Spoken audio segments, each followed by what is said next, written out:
What up, guys? It's PK back with the high notes, and the sun is in Virgo already. Like, where's the time going? Happy birthday to all the Virgos. You know, that's my favorite sign, sometimes even above my own. So I hope you guys have an abundant season. I hope the season is dope for you guys. I hope your health is good, that your routines stay consistent, and that your work brings forth all the fruit that you desire. So really, really excited for you guys. Happy birthday again. But let's get into another scent that will allow us to enjoy the weather and the heat before it finally leaves us. Like, oh my gosh, I'm still so shook because I don't want summer to end. Okay, y'all. So, oh my gosh, I hope I can do this scent justice. I'm nervous since this is Mermaid Nectar by Celeste Fragrances. And if we can just get into this bottle real quick, I love this gold labeling right here. Like this trim is perfectly centered. I love this top right here, and notice like the gold accents. Like, you know, I'm with that. But I'm more so am enamored with the intentfully made transition of colors from the bottom to the top, from light to dark. We're on the streets. The perfumer, the creator of the house and these fragrances, intentionally made this as an allusion towards the different colors of black people, the variations of our skin tone throughout the diaspora. So that has me hype. I think I love that amount of intention in the craftsmanship. All right, and let me just say, you guys, this is the only aquatic scent. This is an aquatic scent, and the only one in my entire library of worth of fragrances. Aquatic notes and accords usually come off damp, just wet, derogatorily wet. It's just not a pleasant experience to my nose. Um, this is aquatic done right, and dare I even say artfully, and I'll tell you why. So Celeste describes this scent as floral, powdery, fresh, and citrus. The top notes include lime, pineapple, mandarin, grapefruit, and mango. Hard notes of Tahitian, gardenia, freesia, ylang ylang, and plumeria. I already just love the variety of floral notes used there. And base notes of vanilla, white musk, benzoin, and sandalwood. Okay, so walk with me as I wax poetic for a little bit.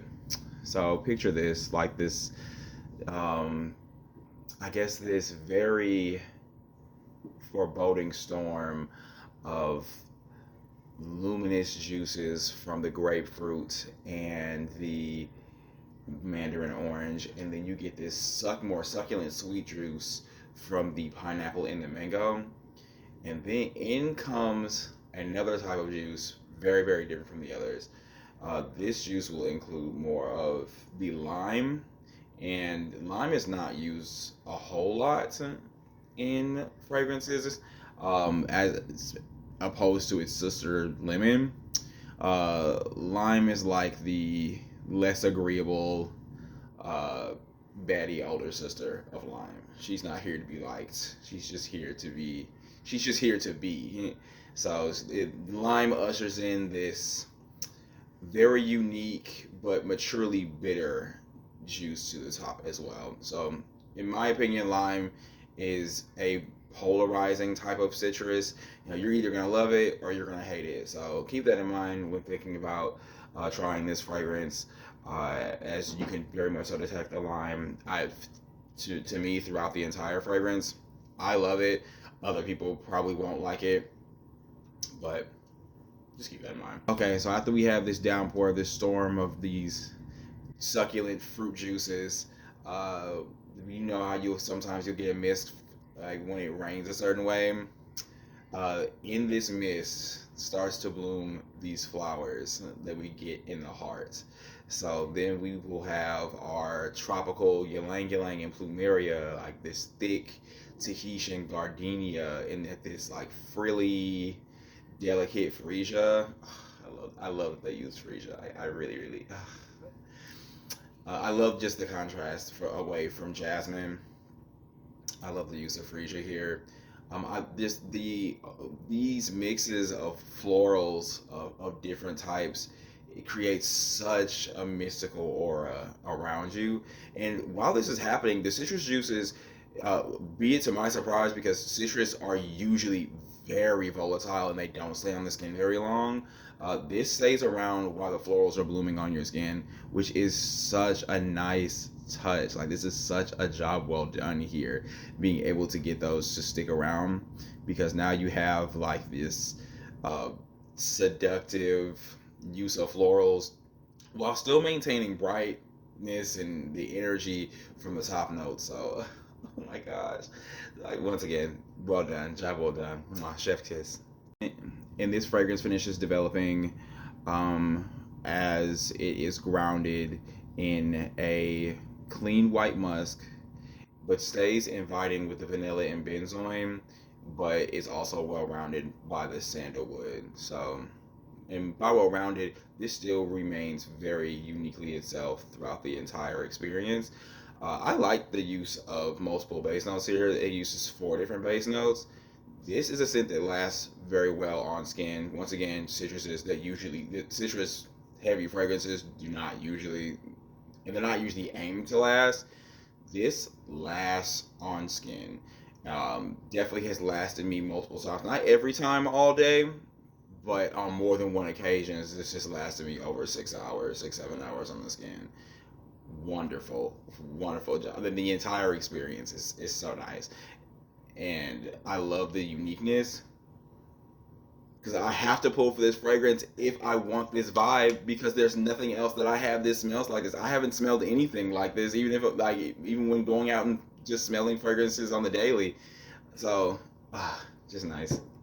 And also, for this being an aquatic fragrance, there is no mention of a watery note, of a dew note, of, like, usually this is just flat out mentioned in fragrances, and usually like creators will just overdo the saturation of the water notes and then just end up smelling like really flat, when I feel like aquatic fragrances are supposed to be more, I don't know, just have more motion in the smell, like, if that makes any sense. That's just supposed to symbolize a bit more energy. This happens here with no water notes listed. So, top notch creativity. Yeah, another chef's kiss. No notes, no notes whatsoever. That is my favorite part about these fragrance about this fragrance. So if you also struggle with aquatic accords and notes like I do, this might be a good place to start. And to be honest, you may start and just live here. I don't know if any other aquatic fragrance can do it like this, and I'm not really looking for them to. I would be perfectly fine if this is all that I get. I will survive off only this. And as I said, this got me an easy 7 hours on the skin on average.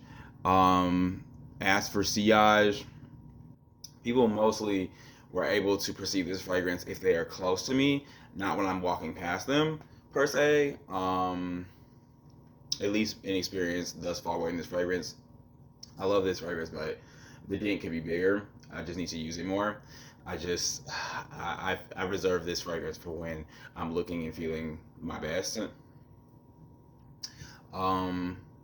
Let's see. Covered projection, covered longevity, covered sillage. So sillage, I'm just leaving question marks by. Not that I don't think that it has it. It just, it's just not something that has stuck out to me thus far. But projection and longevity, solid. Like, very, very, very much so solid. Okay, so our fantastical fantasy wearers of this scent, I think of Lorelei from Pokemon, the Kanto Elite Four Ice user. She is sophisticated, she's cool-headed, she's calculated, a little mean, she's seductive, low-key, like femme fatale, but got that soft spot for her Pokemon. I think this is nice here, a nice wear for her. For our guy representation, Haku. First of all, let's just get into his androgyny. I feel like this is a really nice unisex fragrance. This is very auric, very different as far as a fresher fragrance to wear during the summer. So deaf guys tap in. But Haku, because he is good natured, he's gentle, he's cold and ruthless on the battlefield. But I emphasize his gentleness, just like the florals in this sense. So I do think that he would be an ideal choice for our male representation here. And that, you all, concludes my praises on Mermaid Nectar by Celeste Fragrances. Like if you enjoyed the video, subscribe for fragrance content every week, and let me know your thoughts on this here beauty. Until next time, guys.